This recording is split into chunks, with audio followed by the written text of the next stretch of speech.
Bonjour, nous vous retrouvons pour un nouvel épisode d'Entrecases avec Nicolas, bien sûr.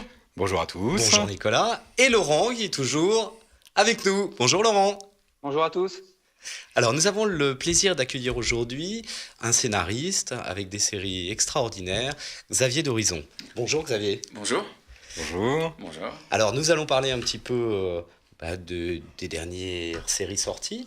Mais avant cela, Nicolas, je te laisse nous présenter le sommaire. Bon le sommaire il va être vite fait. Le sommaire donc Xavier d'Horizon est avec nous pendant 1 heure, donc ça c'est super. On est très très très content évidemment. Nous allons parler quelques news, quelques festivals. Laurent nous présentera un dossier sur les héroïnes dans la bande dessinée. Donc on a hâte d'y être. Et puis on présentera comme chaque mois quelques livres qui nous ont bien plu. Voilà, on fait notre petite pause habituelle et on se retrouve avec notre Xavier. invité.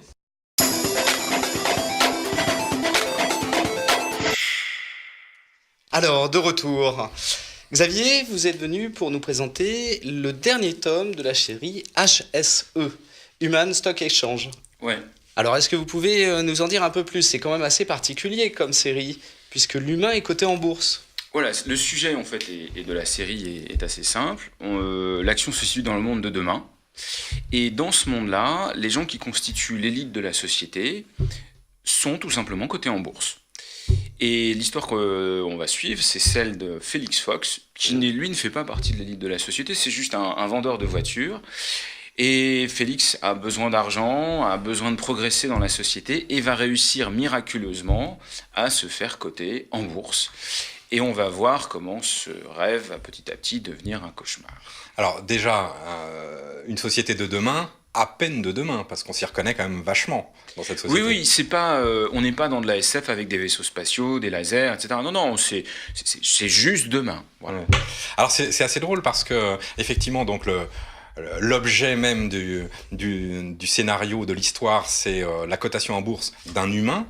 Finalement, ça ressemble déjà à ce qui existe un petit peu avec les assurances. On sait qu'il y a des stars du cinéma qui se font assurer et donc des boîtes d'assurance qui, elles, sont cotées en bourse, etc. Donc finalement, on n'est pas si loin de l'existant. Qu'est-ce qui vous a amené à avoir ce genre d'idée, en fait ? Déjà, effectivement, ça a commencé tout juste à exister aux États-Unis. Il y a quelques petites sociétés qui se sont créées où des gens se sont fait vraiment coter en bourse. Il y a tout un système qui est en train de se mettre en place pour coter les étudiants aux États-Unis. Vous savez que les étudiants aux États-Unis ont des gros problèmes de prêts pour financer leurs études.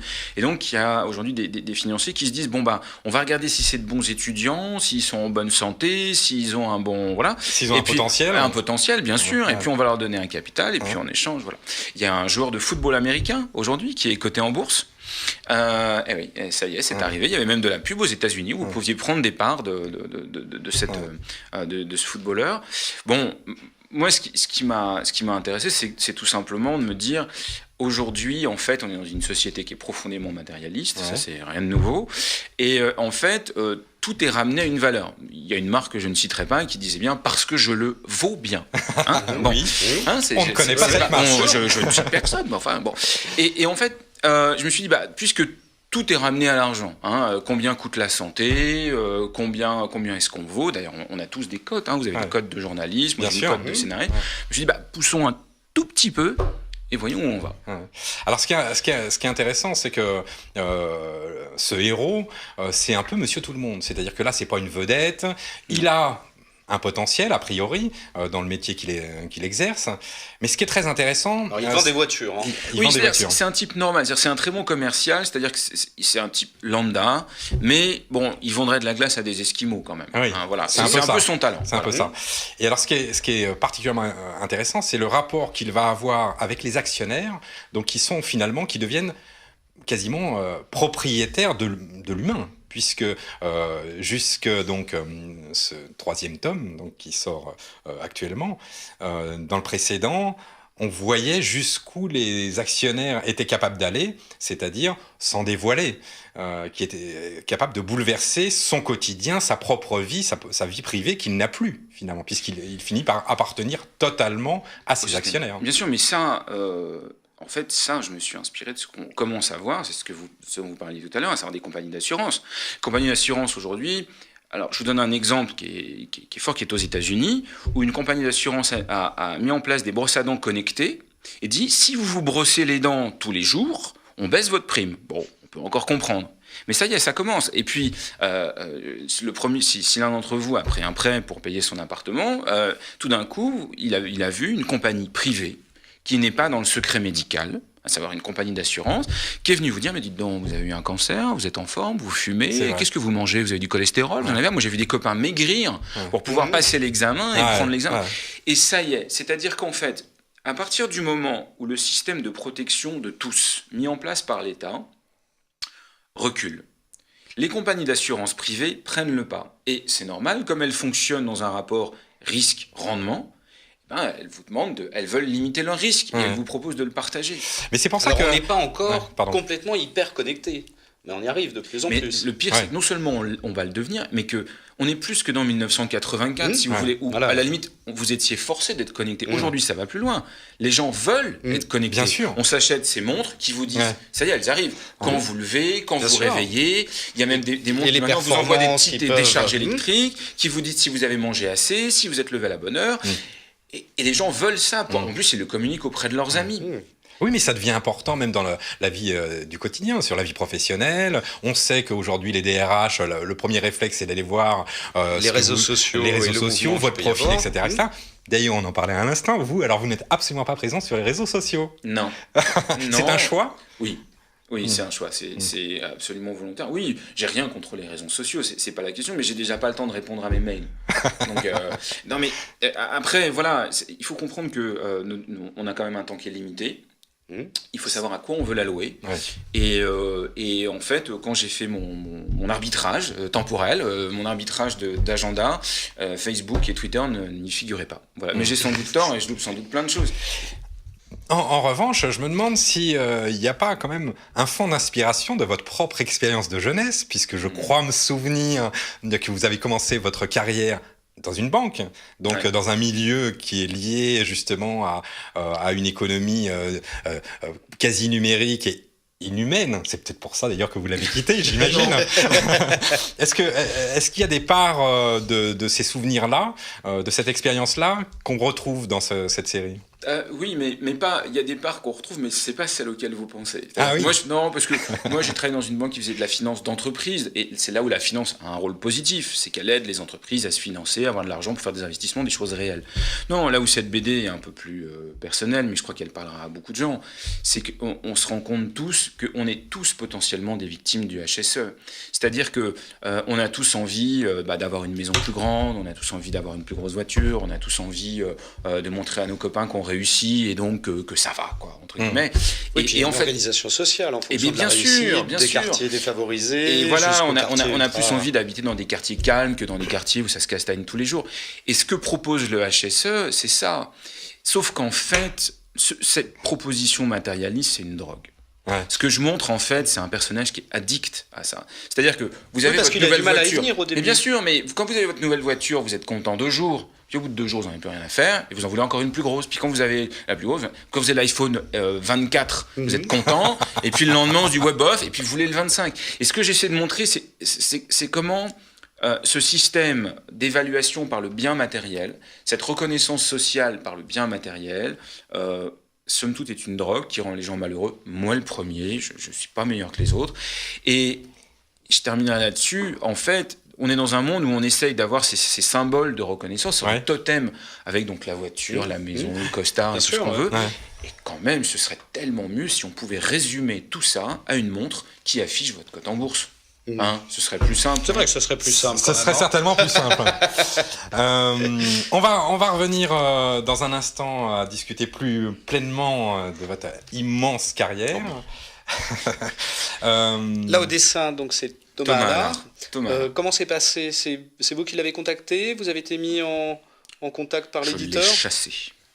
C'est-à-dire que après avoir écrit le scénario de HSE, je suis tombé un jour dans une librairie sur le travail de Thomas, sur son travail précédent, et je me suis dit, c'est lui. Je veux que ce soit ce dessinateur. Donc je suis allé sur les réseaux sociaux Ah, quand même. Et quand même, non, mais quand j'ai besoin, j'y vais, mais c'est pas eux qui viennent à moi. Voilà.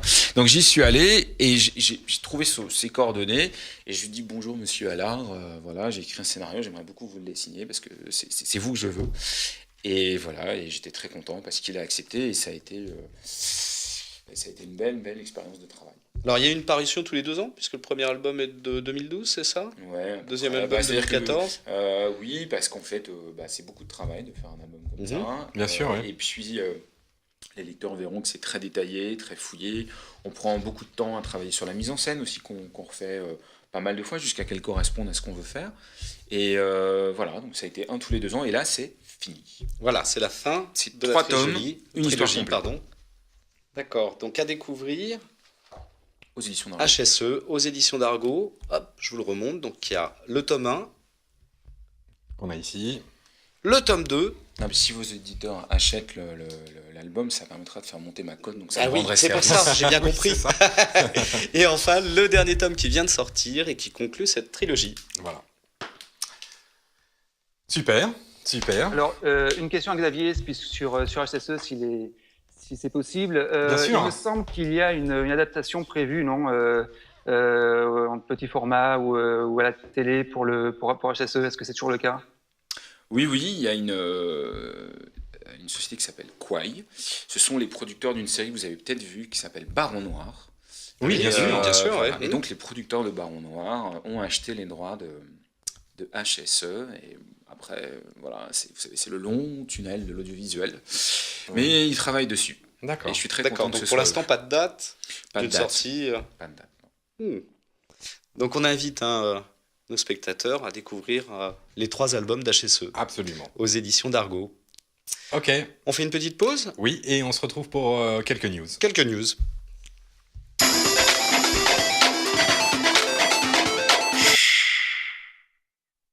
Alors, première news dont je voulais vous parler, il s'agit d'un spectacle en fait, qui est une pièce de théâtre, mais qui a été adaptée à partir de l'album de Domas qui s'appelle Dans ta bulle, à la boîte à bulles. Alors, je l'ai vu il n'y a pas longtemps à la Comédie de Paris. C'est un spectacle qui tourne depuis déjà quelques années. Ouais. Alors, il faut aller sur leur site internet pour voir les différentes dates, mais c'est très très drôle, c'est très chouette. Il y a 3 comédiens. Alors, ça raconte à la fois des histoires de passion amoureuse entre Max et la belle coquillage. Il y a des amitiés qui se lient, notamment avec Pierrot, qu'on aperçoit complètement sur la droite de l'image. Ouais. C'est vraiment très très marrant. Les acteurs sont très vivants, très dynamiques. On passe un excellent moment. Ça dure combien de temps d'ailleurs le spectacle? Alors ça dure 1h30 Ouais. et vraiment moi j'ai passé un moment extraordinaire. Et là c'est encore en cours de. Alors ça tourne, il faut vraiment aller voir aller voir les informations sur internet pour savoir les différentes dates de passage. Ils ont joué pas mal dans des festivals bien sûr. Ouais. Et vraiment c'est très très drôle. Alors je vous conseille aussi de lire la sûr, BD de Domas, bien sûr, Dans ta bulle. Il a sorti d'ailleurs une deuxième chose sympa aussi qui s'appelle Le syndrome du petit pois. Ouais. Sur les maladies dégénératives et c'est assez étonnant Oui. à découvrir et aller voir les spectacles, c'est un très très bon moment. Alors, cette semaine, on a découvert le casting du film qui arrive, donc Le Petit Spirou. Voilà, qui devrait faire son apparition sur le petit écran, enfin sur le grand écran plutôt en octobre prochain. Non, en octobre 2017, 2017, ouais. autant pour moi, décidément. Et alors donc, ce film qui va être réalisé par le tout jeune réalisateur Nicolas Barry. D'ailleurs, il est étonnant parce que je crois qu'il travaille déjà sur l'adaptation de la série Soda. Je sais pas si tu vois de Varnan et de Tom et Varnan. Voilà. Donc, et donc le fameux casting, Pierre Richard, on retrouve Pierre Excellent. Richard dans le rôle du papy, on retrouve François Damien qui aura le rôle du professeur Mégo, pour ceux qui connaissent le petit Spirou évidemment, Natacha Régnier, Philippe Catherine qui sera qui doit être présent, excellent dans ce rôle-là, qui fera l'abbé l'Angélus, et Armel qui fera la voyante. Donc voilà, donc cette semaine on a appris l'arrivée de ces acteurs-là sur ce film-là. Il n'y a plus qu'à attendre le film. Voilà, à toi. Alors, je voulais en parler quand même parce que c'est à la fois quelqu'un que j'aime bien en tant que chanteur, c'est Renaud, qui a mis une partie de sa collection de BD Oui, c'est aux vrai. enchères. Alors, il y avait plein de belles pièces, dont notamment une pièce d'Hergé, qui s'est vendue plus d'1 million d'euros. Il y Ah ouais, avait quand même, hein. Ah oui, oui, c'est le deuxième record, là, je crois, pour une planche d'Hergé. Alors, c'était la dernière planche du Spectre de Tocard, Ouais. avec le petit clin d'œil, justement, de Tintin qu'on aperçoit là sur le fond d'image. Renaud, qu'on sait passionné de Alors bande Renaud est dessinée. un grand collectionneur de BD depuis Ouais. extrêmement longtemps, il a énormément de pièces. Mhm. Là il s'est séparé, je crois qu'il y a 200 ou 400 pièces, des planches, des albums. C'était un grand collectionneur de toute la période franco-belge. Mhm. Hein. Il y avait une planche de Quick et Fluke aussi, enfin il y avait plein de belles choses. Et la relève de sa passion est assurée aujourd'hui par sa fille, Qui est une illustratrice de talent et qui fait dessinatrice, et qui aujourd'hui fait de la bande dessinée. Ouais, qui Tout fait à de la fait, bande Lolita. dessinée. Lolita. Voilà, et puis il vient de sortir bien sûr son album, c'est le renouveau, Renaud le Phénix, qui redémarre avec cet album qui est sorti il y a très peu de temps et Voilà. qui fait déjà un Ce carton. n'est plus de la BD. Ce n'est plus de la BD. Mais voilà, je voulais quand même Oui. le signaler. Et puis c'est vrai qu'il y a eu des pochettes d'albums qui ont été illustrées par Kilo Fer. Voilà, il y a des choses, Renaud étant vraiment quand même un très très grand amateur de BD. Tout à fait. Donc, dernière petite news, il se passe des choses chez Delcourt et dans le monde du manga en particulier, puisqu'on a appris que Delcourt, qui avait déjà racheté en 2005 de mémoire les éditions Tonkam, spécialisées dans le manga, et qui avait sa propre entité manga, a décidé de fusionner tout ça en une seule entité qui s'appelle Delcourt Tonkam. Ça change pas grand-chose, mais bon, disons que maintenant il n'y aura plus que une entrée manga chez Delcourt. C'est Delcourt. Voilà. Très bien. On a fini avec nos petites news. On marque une pause et puis on se retrouve avec Xavier.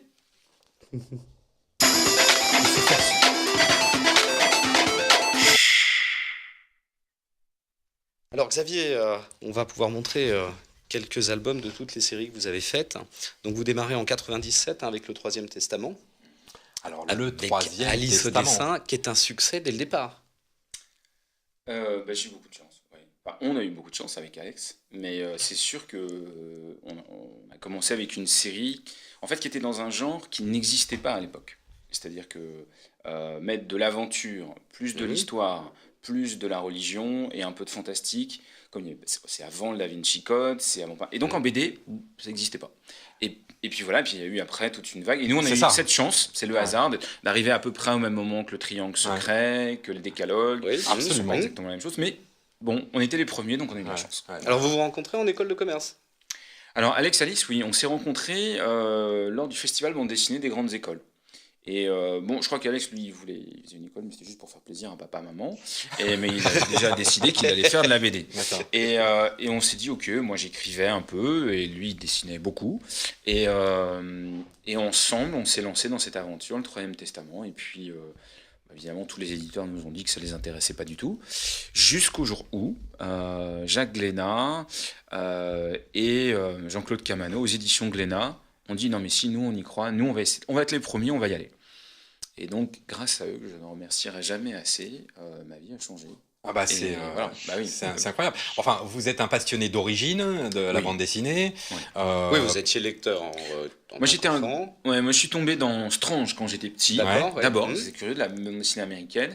Et puis, après avoir été un énorme lecteur de Strange, de tout ce qui sortait de l'univers Marvel, je suis tombé dans Jean Van Damme. Voilà. D'accord. Un classique. Un classique, Bien oui, sûr. mais Torgal, 13, Largo, tout ça. Et puis après, évidemment, Loisel, et puis j'ai étendu. Mais c'est vrai que oui, c'est pour ça que j'avais créé le Festival BD des grandes écoles. Au départ, j'avais pas d'idée derrière la tête, c'était juste pour rencontrer des auteurs. vivre Donc la que vous passion d'autres gens. rencontrez Jean Van Damme, vous le rencontrez à cette époque-là?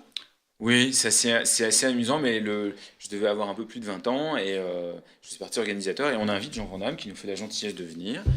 Et puis il fallait quelqu'un pour aller le chercher à l'hôtel, l'emmener au restaurant, voilà. Je trouve que c'est moi. Bon, et là, je passe une journée avec la banane, évidemment la banane, toute la journée, fasciné par ce personnage, parce qu'en plus, non seulement c'est un immense auteur, et puis c'est quelqu'un de très charismatique, très, très intelligent, qui a des choses passionnantes à raconter. Et je dois dire que quand voilà, et puis on s'est revu 15 ans plus tard, autant dire que lui, il avait complètement zappé, le petit étudiant qu'il avait vu, mais moi, j'avais pas oublié. Oui, puisque quelques années après, vous faites le scénario d'un 13 Mystery, Ouais, qui est La Mangouste, ouais, ça c'est le rêve de avec gosse. Ralph Meyer au dessin. Voilà. Alors c'est non seulement c'est un double rêve de gosse parce que d'un côté, ça me permet de travailler sur une série qui m'a fait rêver étant enfant, donc déjà ça c'est quand même incroyable. De travailler directement avec Jean Van Damme, alors ça c'est vraiment. Et puis de rencontrer Ralph Meyer, qui est pour moi une des grandes rencontres que j'ai pu faire en bande dessinée, vraiment une des collaborations qui m'a le plus apporté. Et avec qui donc on va faire 13, on va faire Asgard, et maintenant on fait Undertaker. Alors, Xavier d'Horizon, c'est quand même un nombre extrêmement impressionnant quand même de séries, d'albums. On va pas les citer tous, mais on peut vous êtes encore tout jeune. Mais oui, donc vous avez j'ai encore... quand même des cheveux blancs. On les voit à peine. Comme ça, pour en citer quelques-uns, Prophète, donc, Sanctuaire, West, bien sûr, les aventures... Long John Silver, avec Mathieu Laufray. Une aventure des Brigades du Tigre, le complexe du chimpanzé, Non, il y a une erreur, je sais qu'elle circule sur le net, c'est parce que j'ai beaucoup travaillé avec Richard Marazano, mais ensemble nous avons fait le syndrome d'Abel. C'est ça. C'est voilà. D'accord, ok, je reverrai. Non mais c'est pas grave, honnêtement sur une quarantaine... Une erreur sur Les Sentinelles, c'est bien vous. Oui, si. Alors les Sentinelles, j'ai une petite question. Oui. Il semblerait, ça fait un certain moment qu'on en parle, qu'il y a une adaptation cinéma prévue pour les Sentinelles. Ça en est où cette histoire ? Eh ben oui, il y avait un producteur que les gens connaissent, qui s'appelle Alexandre Aja, qui s'est intéressé, qui a mis un jeune réalisateur de talent qui s'appelle Julien Mokrani sur le projet. Mais le problème, c'est qu'on est européen. Oui. Alors, européen, spectacle, super-héros, histoire, comme il n'y a pas de comédie et ça se passe pas avec un contexte de dépression en banlieue, c'est plus compliqué à faire. Aïe. Voilà.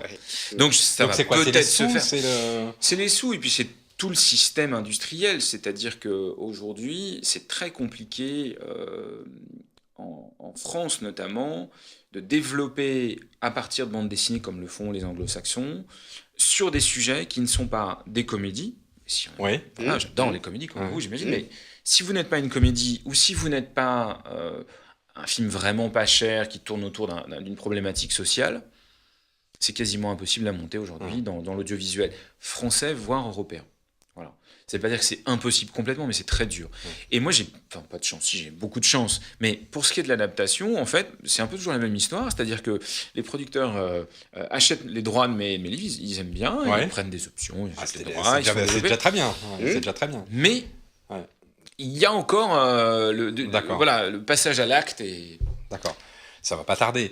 Alors sur l'ensemble, moi je me pose quand même une question. Vous faites partie de ces quelques rares finalement scénaristes à toucher à tout. C'est-à-dire qu'en fait, il n'y a pas une période qui vous intéresse plus que d'autres. On le voit à travers. Un petit peu tous les genres là. Vous travaillez aussi un petit peu sur tous les genres, sur le fantastique, sur la piraterie.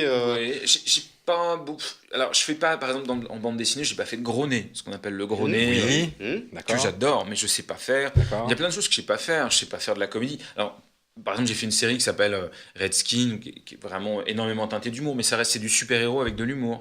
Donc voilà, moi, la comédie, je sais pas faire, le gros nez, je sais pas faire, le récit autobiographique, je sais pas faire. Moi, je fais du genre, en fait. Sauf que le genre, si vous voulez, c'est le polar, c'est le western, c'est le fantastique, c'est le super-héros, voilà. Moi, je suis resté dans l'esprit Rocky Rama, si vous voulez. D'accord. Est-ce qu'il y a un genre que vous aimez plus qu'un autre, ou est-ce qu'il y a un genre auquel vous n'avez pas encore touché et qui vous intéresse bien? Je sais pas, les vampires, il y a les zombies, il y a encore plein de choses à faire. Non, parce qu'en fait, par exemple, dans les mois qui vont venir, il y a des nouveaux genres qui vont sortir. D'accord. Mais dans le fond, je cherche toujours à faire la même chose. C'est-à-dire à être à la fois à faire ce qu'on appellera de l'entertainment, du divertissement. Moi, j'ai envie de divertir les gens. J'ai envie que quand ils sortent du boulot ou quand ils sont fatigués, ils prennent un de mes bouquins. Je me suis dit, bon, là, au moins, je vais essayer de passer un bon moment.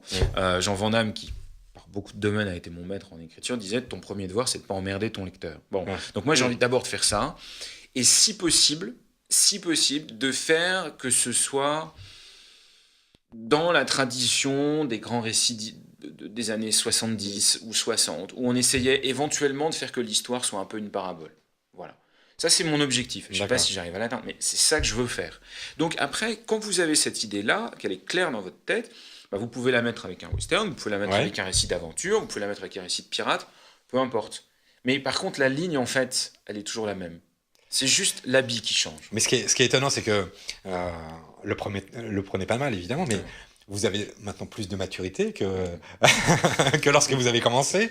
Ouais. Est-ce que vous n'avez pas d'autres envies qui arrivent justement vous parliez de quelque chose de plus intimiste, raconter une histoire, peut-être plus intime. Si, plus- par exemple, là, je viens de terminer le script d'une histoire qui s'appelle Le Château des Animaux, Oui. et qui est une fable avec des animaux. Mais il y aura quand même des retournements, il y aura quand même alors de l'action, une forme d'action. Vous voyez, enfin, parce qu'au bout d'un moment, je pense qu'avec les années, ce qui se passe, c'est que on finit par se connaître un petit peu plus. Donc, en fait, on affine on a un peu plus d'outils. Mais après, les goûts, ils changent pas. En fait. Ouais. Enfin, moi, les miens, ils Donc, changent pas. Vous avez l'habitude de travailler sur plusieurs scénarios en même temps? Non, en fait, ce que je fais depuis pas mal d'années, c'est que tous les matins, je travaille sur la même histoire. Jusqu'à qu'elle soit terminée. C'est-à-dire de D'accord, la ouais. phase de ce qu'on appelle, nous, la documentation, la recherche, ou les premières idées, jusqu'au moment où je remets le script à mon dessinateur complet. J'essaie de faire ça. Tant que j'ai pas terminé, je reste sur la même histoire. Donc tous les matins, je suis au même endroit, dans mon café préféré, ici les Molinos. Ah, vous avez vos habitudes. J'ai ma table, mes amis, des collègues. Ouais, donc un rythme bien calé. Ah, ouais. Mais et l'après-midi, ce qui se passe, c'est quand vous êtes scénariste de bande dessinée, vos autres albums, eux, ils avancent. Ouais. Pareil. Donc, tel dessinateur a une question, avec tel autre, il faut travailler sur le storyboard, l'éditeur vous appelle parce qu'il veut un résumé, il faut contrôler le... Donc, l'après-midi, bien sûr, je travaille sur plusieurs scénarios l'après-midi. Oui. Mais le matin, c'est toujours le même. Parce que je pense que... Parce qu'il il faut se concentrer sur un projet, parce que vous savez, un scénario, c'est tellement d'éléments, tellement de paramètres, que même quand vous arrêtez pour une semaine de vacances, après, il faut une journée pour réintégrer remettre dans le- tous les paramètres. Voilà. Mais alors, typiquement, le 3e tome d'HSE, pour vous, il est terminé depuis déjà un certain temps, on le sait, il y a voilà. Ce qui veut dire que vous avez d'autres projets en cours. Parlez-nous de vos projets. Oui, là, par exemple, je viens de terminer Château des Animaux. Oui. Je vais avoir des sorties aussi. Il va y avoir la fin d'un diptyque que j'ai fait avec Eric Erengel aux éditions Delcourt, qui s'appelle Ulysse 1781. Ouais. Et puis, le nouvel épisode En plus, ça fait longtemps qu'on l'attend, celui-là. Voilà, mais il arrive. Ah, Il est ok, prêt fin juin. Fin juin, boum, il est là. Je vous mets pas la pression, mais Et bon. en même temps, fin juin, arrive en fait une bande dessinée que je fais entre la France et les États-Unis, qui est une série de super-héros, qui s'appelle Redskin, qui est l'histoire d'un super-héros qui est en fait une espionne russe aux États-Unis. Et puis à la rentrée arrivera le prochain tome de Torgal, que j'ai eu la chance d'écrire pour Grégor Rosinski. C'est un plaisir, ça. Ça doit être un plaisir. Ça, c'est la suite du rêve, en fait. Voilà. Pareil, comme j'ai les grandes oreilles, j'ai entendu parler éventuellement d'un scénario autour d'une 3e guerre mondiale. Qu'est-ce que c'est que cette histoire? Oh là, vous avez vraiment des oreilles. Ça fait partie. Oui, j'ai les grandes oreilles. Alors, vous savez, les scénaristes, ils ont toujours des tas de cartons avec des tas de projets qui tiennent. Et effectivement, ça, c'est un projet que j'ai encore en développement. Et vous savez, les choses vont pas très bien en ce moment. Vous avez remarqué, je sais pas, il suffit d'ouvrir. À peine. Voilà. Et j'ai imaginé en fait que grosso modo, le pire, je pense, qui pourrait nous attendre en Europe, c'est un peu ce serait presque une suite de HSE. Ce serait que les problèmes financiers et politiques qu'on aurait nous amèneraient non pas à une guerre mondiale comme on l'a connue lors de la deuxième, mais une guerre civile. C'est-à-dire qu'en fait, on voit bien que c'est un peu ce que d'ailleurs évoque Nuit debout en ce moment, c'est-à-dire que vous avez d'un côté des gens qui vont dire « Soyez lucides, l'avenir du monde, c'est la fin de l'État-providence, l'ultralibéralisme, et donc tant pis pour les plus faibles, tant mieux pour les plus forts, mais c'est la seule chance qu'on a de s'en sortir ». Et des gens qui vont dire « Mais non, le politique peut revenir, le politique prendre le pouvoir ». Et l'idée simple, c'est qu'arrive un jour où un président d'ultra-gauche a gagné les élections et dans son programme a décidé de nationaliser la plupart des biens privés et que le président en place dit « Bah non, ça c'est pas possible parce que c'est anticonstitutionnel ». Et si vous avez cette situation dans plusieurs pays en Europe, vous pouvez imaginer que c'est une guerre civile. Et ce qui m'intéresse là-dedans, c'est qu'en plongeant les gens dans une guerre civile, c'est de les mettre dans un parallèle avec ce que vivent en fait des gens en Syrie, ce que vivent des gens, et pour des raisons différentes bien sûr. Mais dans le fond, je crois qu'on a tendance à oublier que c'est des gens comme nous. Vous savez, on a l'impression tous, et moi le premier, qu'ils sont loin, ils sont en Syrie, il fait chaud là-bas, bien sûr. c'est pas les mêmes que nous. Mais si, c'est des gens, ils sont ingénieurs, ils sont commerciaux, ils sont instituteurs, et demain c'est la guerre. Et je me suis dit, en mettant en place une guerre civile en Europe, je peux créer un semblant d'empathie aujourd'hui qui va nous aider à mieux comprendre nos problèmes contemporains. Voilà. Avec un happy end, j'espère quand même. Ok, bon. On verra à ce moment-là. Voilà, on verra. Et d'autres projets pour le cinéma ou la télévision? Alors, parce que là, on parlait essentiellement de bande dessinée. La télévision, je pense que pendant un certain moment, je vais me mettre en retrait de la télévision parce que c'est pour laquelle j'ai travaillé. Mais moi, aujourd'hui, mon plaisir, c'est de créer de nouvelles histoires avec des dessinateurs, avec des éditeurs, parce que c'est aussi nos partenaires. Bien sûr. Et aujourd'hui, la bande dessinée, c'est un milieu génial parce que c'est un des derniers milieux au monde. Je mesure mes mots, mais au monde, la bande dessinée franco-belge, un des derniers milieux au monde, où vous pouvez écrire des histoires en étant totalement libre. Libre dans vos sujets, vous pouvez parler d'absolument tout. Libre dans vos moyens. Personne ne vient vous dire, écoute, excuse-nous, mais ton décor extérieur, là, il va être trop cher, trop de figurants. Oui, bien sûr. Non, mais c'est vrai, Libre. bien sûr. En termes de créativité, dans le sens où vous n'avez pas de chaîne qui vient vous dire « Ah, c'était bien ton 2 x 54 pages, fais-nous plutôt un 8 x 62. Ouais. Maintenant que tu as écrit depuis un an. Ouais. Vous voyez bon. Et donc, moi, j'ai tellement de plaisir à être dans cette liberté, tellement de plaisir à travailler avec les dessinateurs, qui sont quand même... Moi, j'ai eu la chance de travailler, je ne vais pas tous les citer, mais avec Mathieu Laufray, avec Christian Rossi, avec des co-scénaristes comme Fabien Nury. Quand vous avez la chance de travailler avec ces gens-là, libres, et de créer des histoires que vous voulez, c'est un tel confort que je n'ai pas envie d'aller ailleurs. Voilà, pour l'instant. Donc, Et nous, on n'a pas envie que vous alliez pause. ailleurs. Merci. Non, restez dans la bande dessinée. Voilà. Alors, on refait un petit rappel. Allez. Long John Silver chez Dargaud. Ça, c'est l'édition intégrale. Ouais. Hop, avec Mathieu Laufray au dessin. West, édition intégrale. Superbe. Superbe. Le 13 Mystery. Voilà, qui est le premier de la série des 13 Alors, on va pas Mystery. tous les passer, mais c'est vrai que... Oui, c'est le premier, ouais. Voilà. Avec un personnage qui est... La mangouste. Qui est quand même assez Génial. C'était le méchant. Oui. Oui, mais c'est un méchant, c'est un super méchant. C'est bien. Asgard, de nouveau avec Ralph Meyer. Et puis ça, on en avait déjà parlé. Oui, bien sûr. Hop. Lors des sorties. Undertaker, d'ailleurs, je pense que... c'est pas toi, Laurent, qui avait Si, fait c'est Laurent, une oui. chronique Si, on en avait parlé. Ouais. Voilà. Si, tu avais été le premier dossier d'ailleurs d'Entrecade. Ah bah voilà. Oh, bah, C'est pour dire, entre c'est pour dire. et le tome 3 l'année prochaine. Et le tome 3, d'accord, l'année prochaine. Très bien. Janvier prochain. Eh ben écoute, on fait une petite pause. Ouais. Et puis on se retrouve avec Laurent pour parler De livres. de livres encore. Ah non, d'abord, Laurent va nous Ah parler oui, de son dossier. Ah oui, non, pardon. Absolument.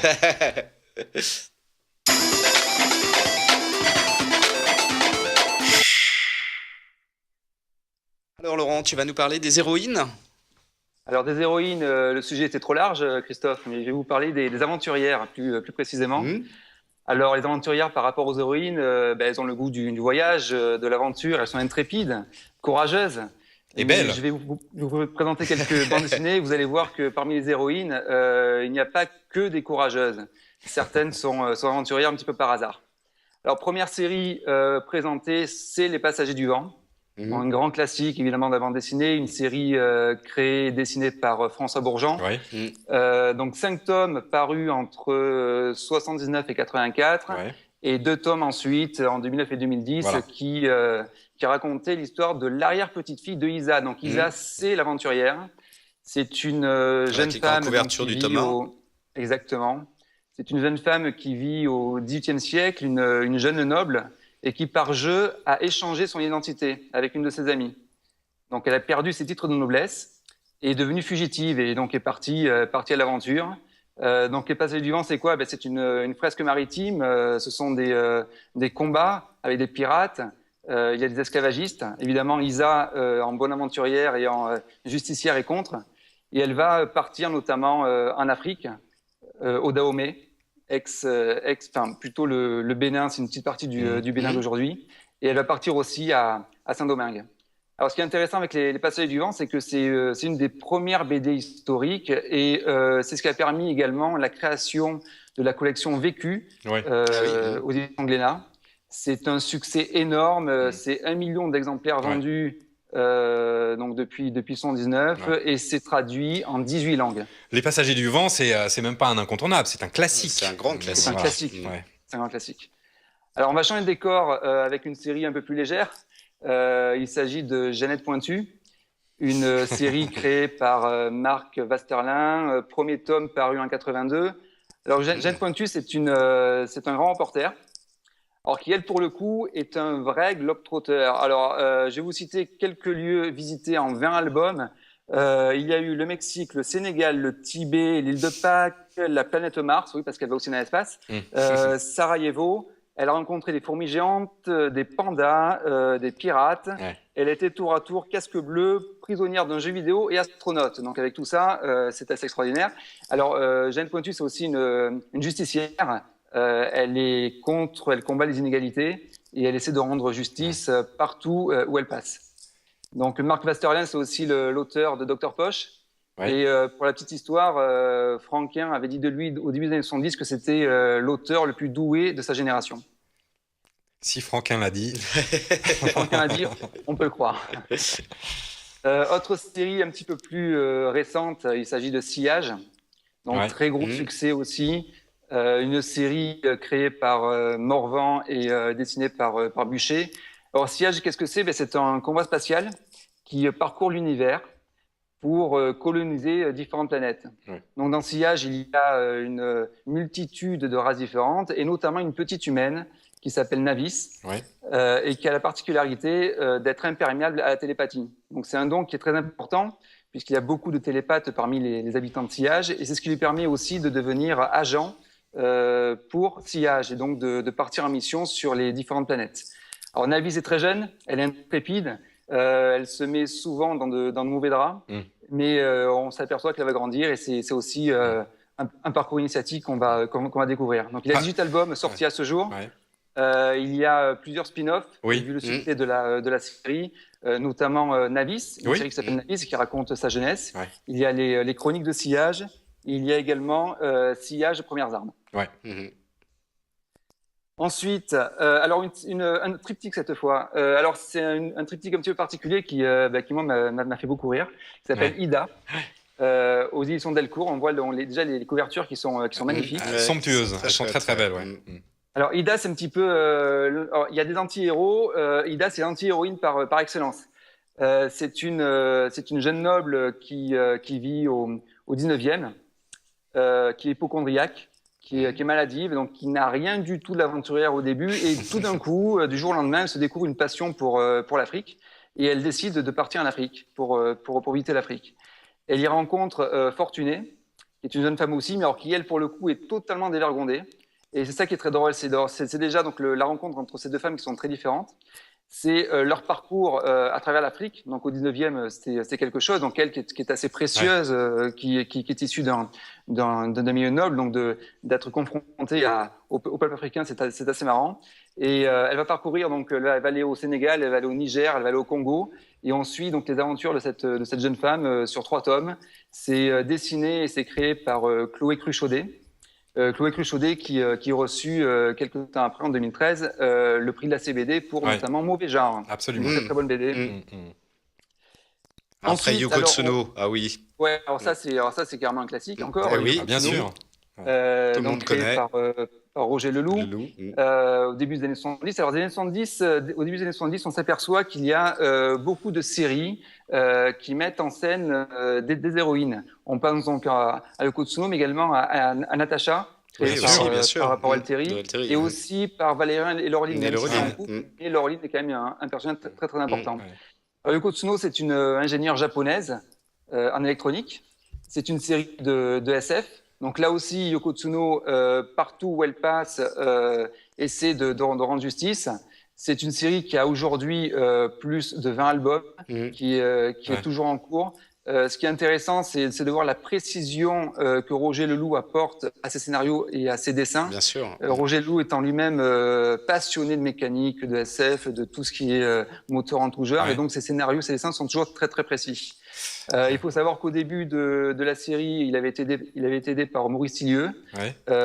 parce qu'on n'avait pas encore tout à fait confiance en lui. Puis au bout de 2-3 tomes, il a pris la série en main et il est devenu dessinateur et scénariste de toute la série. Et notre dernière aventurière alors? Alors juste avant, Alors- elles sont assez intéressantes d'ailleurs les aventurières des années 70 parce que en fait, elles gardent une vraie féminité. Il y a pas d'héroïne trash, garçon manqué, etc. Elles arrivent un peu plus Exactement. tard. Alors, elles sont féminines, mais ce qui est assez rigolo justement avec Yoko Tsuno, c'est qu'elle est féminine, mais de l'autre côté, elle est ingénieure en électronique. Ouais. Donc c'est assez marrant de voir le contraste entre sa féminité et sa fonction. Alors, et dernière série, alors je vous avoue honnêtement que c'est mon héroïne préférée. Voilà, j'ai un petit faible pour Jane Pekini, une héroïne créée par Fred Bernard, dont les premiers tomes ont été édités au Seuil Ouais. en 2003. Alors, Jane Pekini, donc c'est une héroïne, une aventurière qui vit en Bourgogne, donc qui au départ n'est pas destinée à vivre de grandes aventures. Elle vit en 1920 en Bourgogne et elle décide de partir en Afrique à la recherche de son père qui est disparu. En Bourgogne, Donc, elle après, parle- à part les escargots sauvages, C'est Et ça. quelques vins. Et voilà, c'est ce que j'allais dire, Christophe, et quelques-uns. Donc ça, c'est l'objet du premier tome. Le deuxième tome, elle rencontre un aventurier, Eugène Peacock, à qui elle donne un enfant.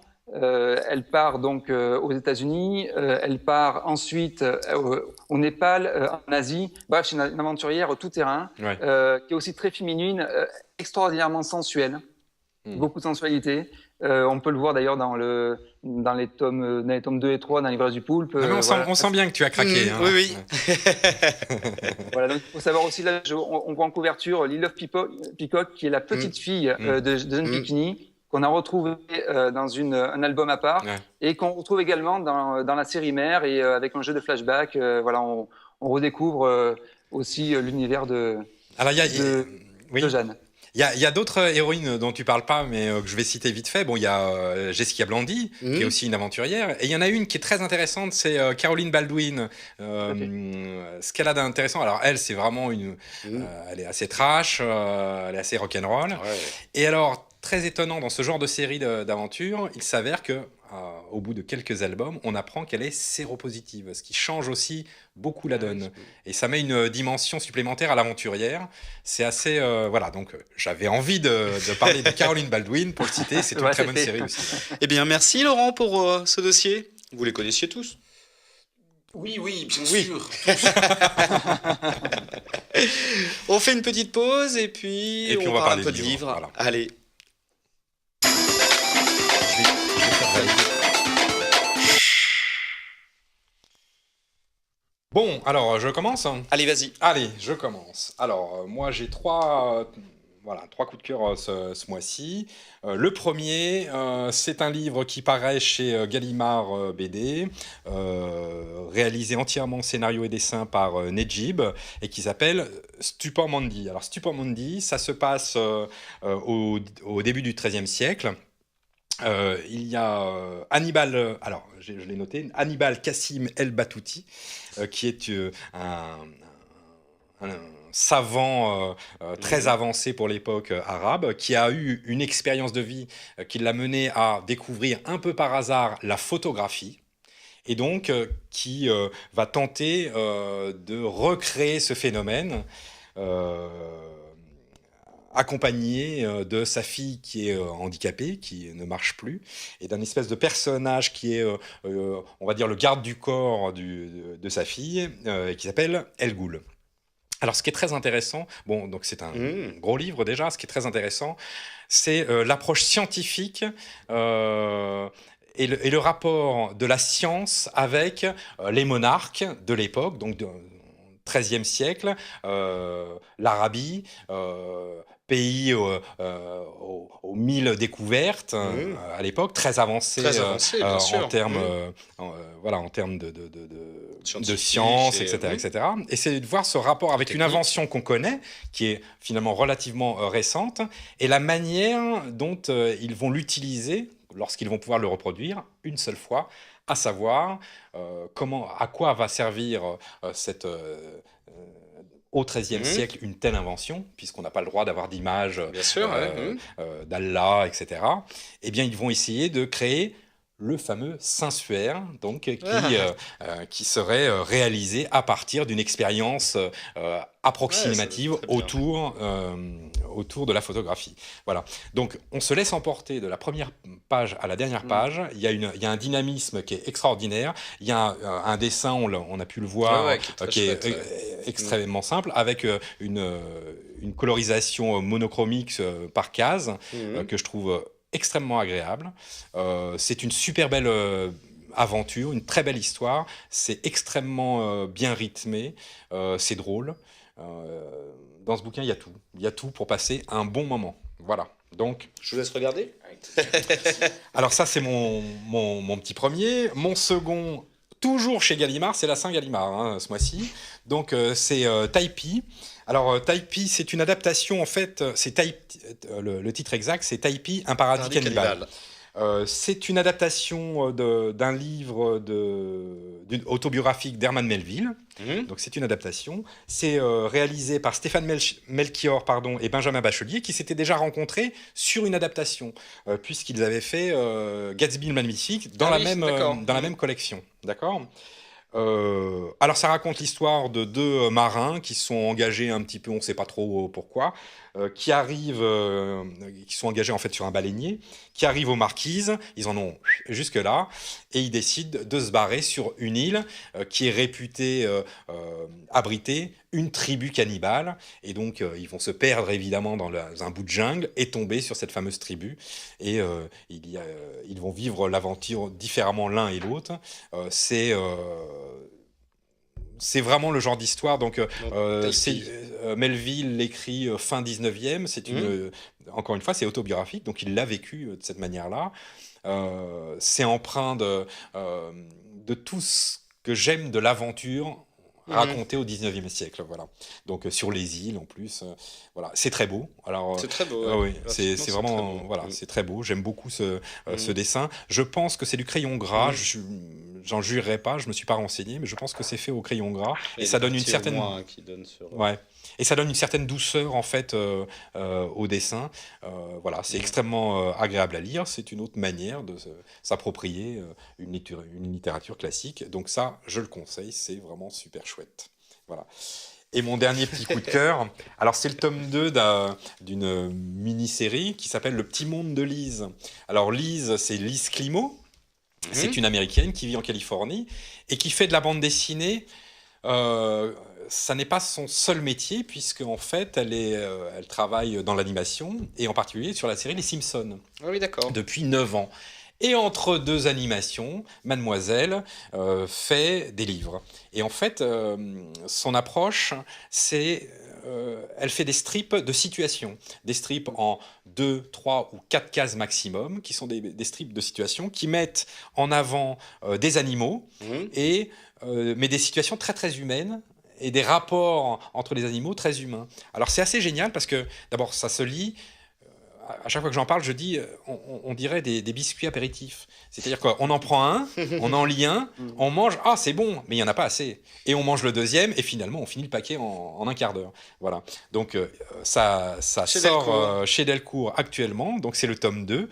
Et je vous le conseille parce que c'est juste extrêmement drôle, c'est extrêmement pertinent, et puis ça se mange, comme je dis.